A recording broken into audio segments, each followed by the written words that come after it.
The vines behind my house had taken so much from me already, but nothing prepared me for the moment my neighbour whispered, "I hear it too." The vines in my backyard won't stop growing, part 3. My breathing stopped. Creed stood at the edge of my hole, the hole, staring into it like it was a grave meant for both of us. My secret, dragged into the open. My face flushed, my hands trembled. How long had he known? Had he watched me dig? Had he heard me whisper to the dirt at night? But the one question that crawled behind my eyes was the one I couldn't speak aloud. How did he know I could hear the kudzu grow? When he turned to face me, there were tears in his eyes. Not relief, not fear, pity. "I should have figured it had come to this," he said softly. "Jasper barkin' every night. You lookin' like something was feedin' on ya." My voice cracked. How do you know what I hear?" He exhaled slowly, like it hurt him. "Because I hear it too." A chill moved through me. "I've seen that kudzu sway when the air's still," he whispered. "Felt it creep into my thoughts, seen the shape in the trees watchin', smelled that sweet rot on the wind, flowers growing over something ancient, something hungry." My heart hammered. But why me? "That forest don't want you," Creed said. "It wants whatever makes you human, and it'll take it piece by piece." He looked toward the fireflies drifting just beyond us. "The only thing that kept it off me was the light. Fireflies don't look like much, but evil hates being seen." I sank onto the edge of the hole, staring down into the dark. "It made me someone," I whispered. "People noticed me. Sarah noticed me." Creed crouched beside me. "That thing didn't make you more, it made you less, till you'd do anything to feel whole again." "I can't go back," I said, "not to being nobody." He squeezed my shoulder. "Fill this hole, stay near the light, promise me that." "I promise," I lied, and he knew it.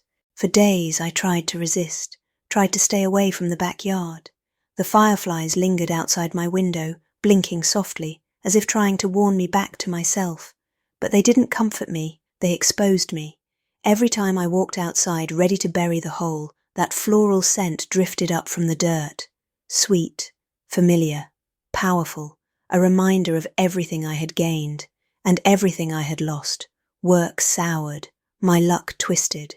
Sarah barely looked at me anymore, and it hurt more because I remembered what it felt like to matter. Then came the night everything shattered. I was driving home, my mind drifting to the backyard, when metal screamed. My car slammed into another with a sickening crunch. A woman's voice tore through the air. "No! God, please, no!" I stumbled to the wreck. The man behind the wheel hadn't survived. His skull crushed into the steering wheel, and for one horrifying moment, his broken face looked like the shape of my hole. I staggered away, sick, dizzy, shaking. The paramedics came. The police came. No one arrested me. No one held me accountable. I walked home untouched, because something else was pulling the strings. As my house came into view, a whisper curled around my thoughts. "Dig again, and everything will return." I tried to resist. I shut the blinds. I avoided every window. I sat in darkness, refusing to think of the yard. Then I heard it, breathing, slow, deep, close. Hot air brushed the back of my neck. I couldn't turn, couldn't blink, couldn't breathe. In the dark, something pressed into my mind. Vines wrapping my legs, curling around my chest, slipping toward my ears, pushing into my skull, touching my thoughts like fingers dipped in cold soil. And then I snapped out of it. My hands clawed at my ears. Nothing there, but the back door was open. I ran to Creed's house, hoping he'd be waiting, hoping the fireflies would shield me. But his house was dark, empty. "I guess I'm supposed to go back," I whispered. When I stepped into my yard, a swarm of fireflies blinked frantically over the disturbed earth, sealing the hole with their light. For the first time in my life, I hated them. The darkness was the only place I'd ever felt powerful, the only place something had wanted me. And then I smelled it, the sweetness, The being stood at the edge of the woods, waiting. I grabbed the shovel. The ground stayed hard, dry, refusing to open. "Why are you here?" I whispered. "If I can't dig?" The being lifted its arm. "Flesh."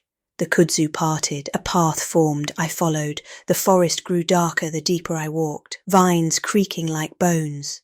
Ahead, something struggled, caught in the green. A small, ordinary bird. The being stood behind me. "Flesh."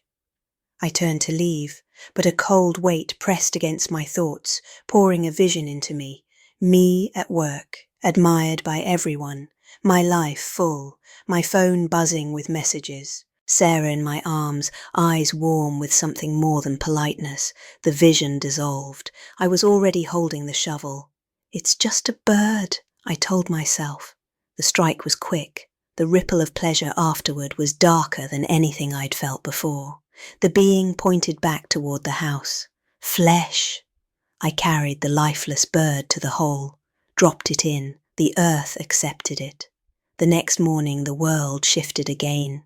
No traffic, co-workers smiling, Sarah waiting at my desk, perfume curling around me as she whispered, "I've been waiting for you." A rabbit gave me a raise. A deer gave me a chance with Sarah. Jasper brought her into my arms. And when the vines finally revealed their next offering, Sarah herself, bound and trembling in the dark woods, I already knew what I would choose. I lifted the shovel. I kept my eyes open. I dragged her back to the hole myself, twigs catching in her hair, her skin pale and empty. The earth swallowed her whole. That night I went to bed smiling, sure my new life would begin at dawn. Instead, I woke choking. A vine forced itself down my throat, muffling my screams. Others wrapped my arms, my legs, dragging me out of my house, into the forest, deeper and deeper, until the world went black around me. Finally, the vines loosened. The being stood above me. Relief flickered in my chest. "It won't hurt me," I thought. "I've given it everything." Footsteps approached, human ones. Creed stepped into view, shovel in hand. His voice cracked. "No, I can't do this. This has gone too far." The being lifted its arm. A breeze swept through the trees, and on it, Jasper barked. Alive, calling for his master. Creed's face collapsed. "I'm sorry, son," he whispered. "I got to get my boy back." He raised the shovel.